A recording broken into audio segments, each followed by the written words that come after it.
ഇക്കഴിഞ്ഞ പാർലമെന്റ് തെരഞ്ഞെടുപ്പിൽ കേരളത്തിലെ ഇടതുപക്ഷ ജനാധിപത്യ മുന്നണിക്ക് ഏറ്റ പ്രഹരം വളരെ കനത്തതാണ് എന്ന് എല്ലാവർക്കും അറിയാം. അത് പൊതുവെ ചർച്ച ചെയ്യപ്പെട്ടുകൊണ്ടിരിക്കുന്ന ഒരു അന്തരീക്ഷമാണ് ഇപ്പോൾ കേരളത്തിൽ. ഇടതുപക്ഷ ജനാധിപത്യ മുന്നണിയിലെ പ്രത്യേകിച്ച് നേതൃത്വം കൊടുക്കുന്ന മാർക്സിസ്റ്റ് കമ്മ്യൂണിസ്റ്റ് പാർട്ടിക്ക് അവർ പ്രതീക്ഷിച്ചതിനേക്കാൾ വലിയ പ്രഹരമാണ് അവരുടെ മുഖത്ത് ഏറ്റത് എന്ന് അവർ പറയാതെ പറയുന്നു. ഇപ്പോൾ അവർ ചെയ്തുകൊണ്ടിരിക്കുന്നത് തോറ്റതിന്റെ കാരണങ്ങൾ അന്വേഷിച്ചുള്ള വിലയിരുത്തലും പഠനവുമാണ്. ദേശീയ സംസ്ഥാന തലത്തിലും അതുപോലെ ജില്ലാ തലത്തിലും ഒക്കെ സമ്മേളനങ്ങൾ വിളിച്ചുകൂട്ടി നടത്തുന്നത്. ഏകസ്വരത്തിൽ എല്ലാ ജില്ലാ സമ്മേളനങ്ങളും അതുപോലെ അണികളും പറയുന്നത് ഭരണവിരുദ്ധ വികാരമാണ് ഈ കനത്ത തോൽവിയുടെ കാരണം എന്നാണ്. എന്നാൽ ഒരു പടി കൂടെ കടന്നാണ് മിക്ക ജില്ലാ സമ്മേളനങ്ങളും അണികൾ അതുപോലെ കീഴ്ഘടകങ്ങളുടെ നേതാക്കൾ പറയുന്നത് ഈ ഭരണവിരുദ്ധ വികാരത്തിൽ തന്നെ ഉൾപ്പെട്ട മുഖ്യമന്ത്രിയുടെ പ്രവർത്തന ശൈലിയും ശരീരഭാഷയും വർത്തമാനങ്ങളുമാണ് ഈ തോൽവിക്ക് മുഖ്യ കാരണമെന്നാണ്. എന്നാൽ സങ്കടകരം എന്ന് പറയട്ടെ, ഇന്നും ഇത്രയും കനത്ത പ്രഹരമേറ്റിട്ടും മുഖ്യമന്ത്രി അത് സമ്മതിച്ചു കൊടുക്കാൻ തയ്യാറായിട്ടില്ല. അദ്ദേഹത്തിന്റെ പ്രവർത്തന ശൈലിയിൽ പോരായ്മയുണ്ട് എന്ന് അദ്ദേഹത്തിന്റെ പാർട്ടിയിൽപ്പെട്ട നേതാക്കളും പറയാതെ പറയുകയും അണികൾ ആകമാനം അത് വ്യക്തമാക്കുകയും ചെയ്തിട്ടും അദ്ദേഹത്തിന് അത് തിരുത്താനുള്ള മനസ്സ് ഇപ്പോഴും ഇല്ല എന്നുള്ളതാണ് മാർക്സിസ്റ്റ് പാർട്ടിക്ക് സംഭവിച്ചിരിക്കുന്ന ഏറ്റവും വലിയ ജീർണത.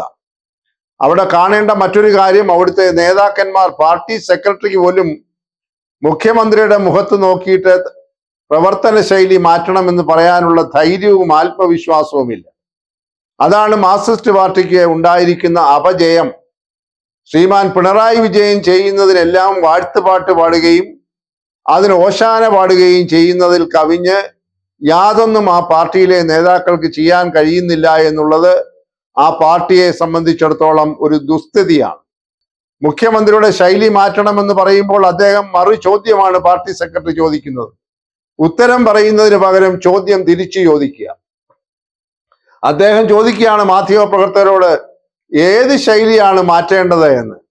എത്ര ബാലിശമായ ദുർബലമായിട്ടുള്ള ഉത്തരമാണ്.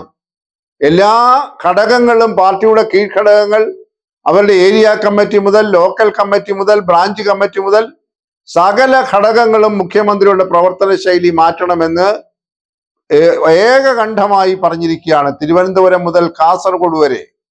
എന്നിട്ടും തിരുത്തൽ രേഖ എന്നൊക്കെ പറഞ്ഞ ആളുകളുടെ കണ്ണിൽ പൊടിയിടാൻ ചില തത്വസംഹിതകളും സിദ്ധാന്തങ്ങളും ചിലതൊക്കെ അവതരിപ്പിച്ചുകൊണ്ട് മുഖം രക്ഷപ്പെടുത്താൻ ഉള്ള ഒരു ശ്രമമാണ് ഇപ്പോഴും മാർക്സിസ്റ്റ് പാർട്ടി നടത്തിക്കൊണ്ടിരിക്കുന്നത്. അതുപോലെ തന്നെ നാം കാണേണ്ടത് LDF-ലെ സഖ്യകക്ഷികളിൽപ്പെട്ട രണ്ടാം കക്ഷിയായ CPI-യുടെ വിലയിരുത്തലുകളാണ്. CPI-യും ഈ പരാജയത്തിന്റെ വിലയിരുത്തൽ അവരുടെ പാർട്ടി ഘടകങ്ങളിൽ ചർച്ച ചെയ്തുകൊണ്ടിരിക്കുകയാണ്.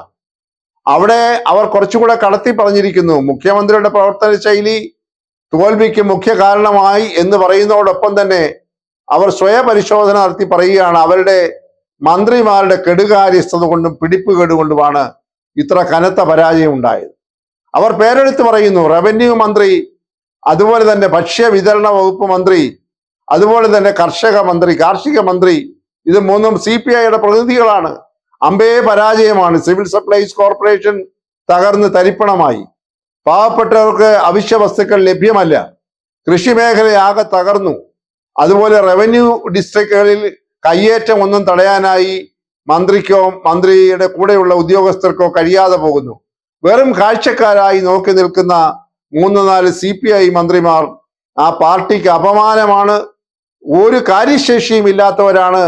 അവർക്ക് ഒരു നിമിഷവും മന്ത്രിയായി തുടരാൻ അവകാശമില്ല എന്ന് തന്നെ അവരുടെയും കീഴ്ഘടകങ്ങൾ സംസ്ഥാനത്തൊട്ടാകെ വിലയിരുത്തിക്കൊണ്ടിരിക്കുകയാണ്. ഏറ്റവും ഒടുവിൽ കൗതുകകരമായി ഉണ്ടായിരിക്കുന്ന ഒരു വിഷയമാണ് ഈ വീഡിയോയിലെ പ്രതിപാദ്യം. അതായത് മൂന്നാം പ്രധാന കക്ഷിയായിരിക്കുന്ന കേരള കോൺഗ്രസ് മാണി ഗ്രൂപ്പ് ഇന്നലെ കോട്ടയത്ത് ചേർന്ന് അവർ ഈ പരാജയത്തിന്റെ കാരണങ്ങൾ വിലയിരുത്തി. അതിന്റെ അധ്യക്ഷനായിരിക്കുന്ന ശ്രീമാൻ ജോസ് കെ മാണിക്ക് രാജ്യസഭാ സീറ്റ് കൊടുത്ത് അദ്ദേഹത്തെ പ്രീതിപ്പെടുത്താനായി ഒരു ശ്രമം നടത്തി. അത് ഏതാണ്ട് വിജയിച്ചിരിക്കുകയാണ്. അതുകൊണ്ട് ജോസ് കെ മാണി ഒരു പ്രത്യുപകാരം എന്ന രീതിയിൽ അല്ലെങ്കിൽ ഉദ്ദിഷ്ട കാര്യത്തിന് ഉപകാരസ്മരണ എന്ന രീതിയിൽ അദ്ദേഹം പറഞ്ഞു, നമ്മൾ CPM-നെ മാത്രം കുറ്റപ്പെടുത്തുന്നത് ശരിയല്ല.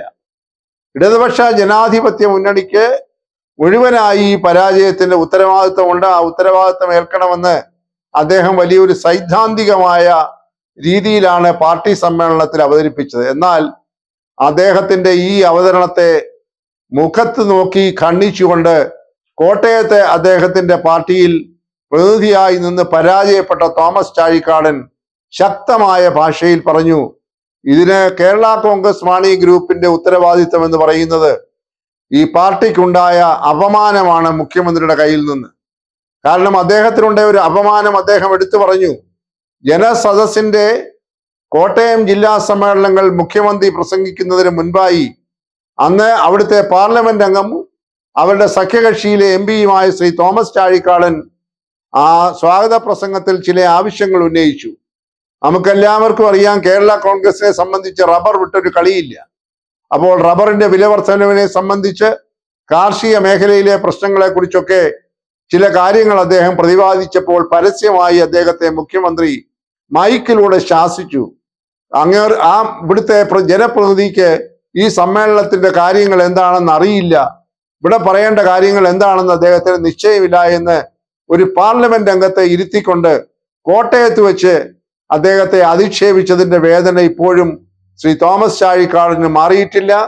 അതുകൊണ്ട് അദ്ദേഹം പറഞ്ഞു, മുഖ്യമന്ത്രിയുടെ സ്വഭാവവും പ്രവർത്തന ശൈലിയും അദ്ദേഹത്തിന്റെ ശരീരഭാഷയുമാണ് ഈ തോൽവിയുടെ മുഖ്യ കാരണം. അല്ലാതെ എല്ലാ ഘടകകക്ഷികളുടെയും പുറത്ത് ഈ പരാജയ കാരണം ചാരി വെക്കുന്നതിൽ അർത്ഥമില്ല എന്ന് അസന്നിഗ്ധമായി സംശയമില്ലാത്ത ഭാഷയിൽ അദ്ദേഹം തോമസ് ചാഴിക്കാടൻ തിരിച്ചടിച്ചു. അപ്പോൾ അവിടെ കാണേണ്ടതായ ഒരു കാര്യം, സഖ്യകക്ഷികൾ ഒന്നിന്റെ പുറകെ ഒന്നായി മുഖ്യമന്ത്രിയുടെ പ്രവർത്തന ശൈലി മാറ്റണം എന്ന് തന്നെയാണ് പറയുന്നത്. ഇത്രയും അപമാനം സഹിക്കേണ്ടി വന്ന ഒരു മുഖ്യമന്ത്രി, ഇത്രയും ആരോപണത്തിന് വിധേയനായ ഒരു മുഖ്യമന്ത്രി, ഇത്രയും അഴിമതിക്ക് കൂട്ടുനിൽക്കുന്നുവെന്ന് പരക്കെ ആക്ഷേപം സഹിക്കേണ്ടി വന്ന മുഖ്യമന്ത്രി കേരളത്തിന്റെ ചരിത്രത്തിൽ മുൻപുണ്ടായിട്ടില്ല എന്ന് പറയാൻ യാതൊരു മടിയുമില്ല. ഇദ്ദേഹത്തിന്റെ രാഷ്ട്രീയ കക്ഷിയിൽപ്പെട്ട വളരെ പ്രമുഖരായിട്ടുള്ള ആളുകൾ കേരളം ഭരിച്ചിട്ടുണ്ട്. ബഹുമാന്യനായ EMS മുതൽ EK നായനാർ, അതുപോലെ തന്നെ VS അച്യുതാനന്ദൻ തുടങ്ങിയ അതിപ്രഗത്ഭരായിട്ടുള്ള മാർക്സിസ്റ്റ് കമ്മ്യൂണിസ്റ്റ് പാർട്ടി നേതാക്കന്മാർ കേരളം ഭരിച്ചപ്പോഴൊന്നും ഇത്രയും അപമാനിതരായി അവർക്ക് പുറത്തു പോകേണ്ടി വന്നിട്ടില്ല.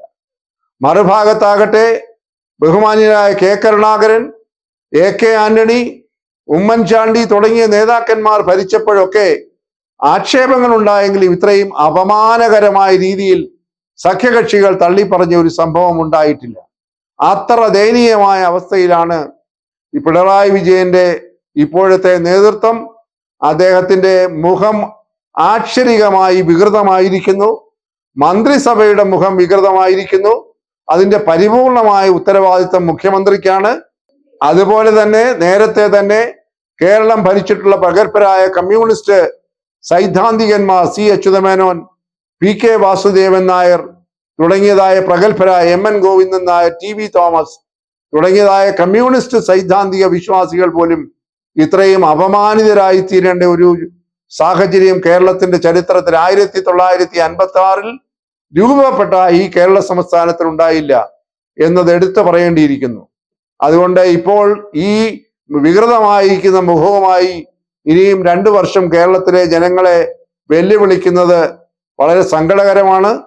അതുകൊണ്ട് ഘടകകക്ഷികളുടെ വികാരം, അണികളുടെ വികാരം, കൂടെ നിൽക്കുന്ന ആളുകളുടെ വികാരമൊക്കെ മനസ്സിൽ കണ്ടുകൊണ്ട് ഈ കസേരയിൽ നിന്ന് ഇറങ്ങിപ്പോകുന്നതാണ് അദ്ദേഹത്തിന് ഏറ്റവും നല്ലത് എന്നാണ് പൊതുസമൂഹം ഇപ്പോൾ ചിന്തിച്ചുകൊണ്ടിരിക്കുന്നത്. പക്ഷേ പറയാൻ ധൈര്യമില്ലാത്തത് കൊണ്ട് പിണറായി വിജയന്റെ മുഖത്ത് നോക്കി ഇത് പറയാൻ ധൈര്യമുള്ള ഒരാൾ അവരുടെ പാർട്ടിയിൽ തന്നെ ഇല്ല എന്നുള്ളതാണ് ദുസ്ഥിതി. അത് മാർക്സിസ്റ്റ് കമ്മ്യൂണിസ്റ്റ് പാർട്ടിയുടെ ജീർണതയെ എടുത്തു കാണിക്കുന്നതാണ്. ഒരുപക്ഷെ CPM-ന് ബംഗാളിലും ത്രിപുരയിലും ഉണ്ടായ അവസ്ഥയും കേരളത്തിലും ഉണ്ടായാൽ ആരെയും കുറ്റപ്പെടുത്താനാവുകയില്ല. സ്വയം കൃത അനർത്ഥമാണ്. അവർ തന്നെ അവരുടെ കുഴി തോണ്ടിക്കൊണ്ടിരിക്കുകയാണ്. അത് തിരിച്ചറിഞ്ഞ് പിടിവാശി ഉപേക്ഷിച്ച്, ഏകാധിപത്യ ശൈലി ഉപേക്ഷിച്ച്, സ്വന്തം കുടുംബത്തെ സംരക്ഷിക്കാനല്ല രാഷ്ട്രീയ പ്രവർത്തനം എന്ന് തിരിച്ചറിഞ്ഞുകൊണ്ട് തിരുത്തലുകൾ ആവശ്യമായി നടത്താൻ പറ്റുമെങ്കിൽ തിരുത്തലുകൾ നടത്തുക. അത് നടത്തിയാൽ മാത്രം പോരാ, പൊതുസമൂഹത്തെ ബോധ്യപ്പെടുത്തണം. അല്ല എന്നുണ്ടെങ്കിൽ ഈ പണി അവസാനിപ്പിച്ച് എത്രയും വേഗം മറ്റാളുകളെ ചുമതലയേൽപ്പിച്ചു പോവുക എന്നതാണ് അദ്ദേഹത്തിന് ചെയ്യാവുന്ന ഏറ്റവും കരണീയമായിട്ടുള്ള മാർഗം. അതിനുവേണ്ടിയാണ് കേരള സമൂഹം ഇപ്പോൾ കാത്തുകൊണ്ടിരിക്കുന്നത്. പ്രതിപക്ഷം ഉൾപ്പെടെയുള്ള കക്ഷികൾ രാഷ്ട്രീയമായി മാത്രമല്ല, ഒരു കക്ഷിയിലും പെടാത്ത പൊതുസമൂഹത്തിലെ ബൗദ്ധിക നിലവാരമുള്ള രാഷ്ട്രീയ ബോധമുള്ള ജനങ്ങളും ആ തരത്തിലാണ് ചിന്തിക്കുന്നത്. ഇതുപോലെയുള്ള ഒരു ഭരണം ഇനിയും കേരളത്തിൽ ഒരു കാലത്തും ഉണ്ടാകാൻ പാടില്ല എന്നുള്ളതാണ് കേരളത്തിലെ പൊതുസമൂഹത്തിന്റെ ആത്മാർത്ഥമായ പ്രാർത്ഥന.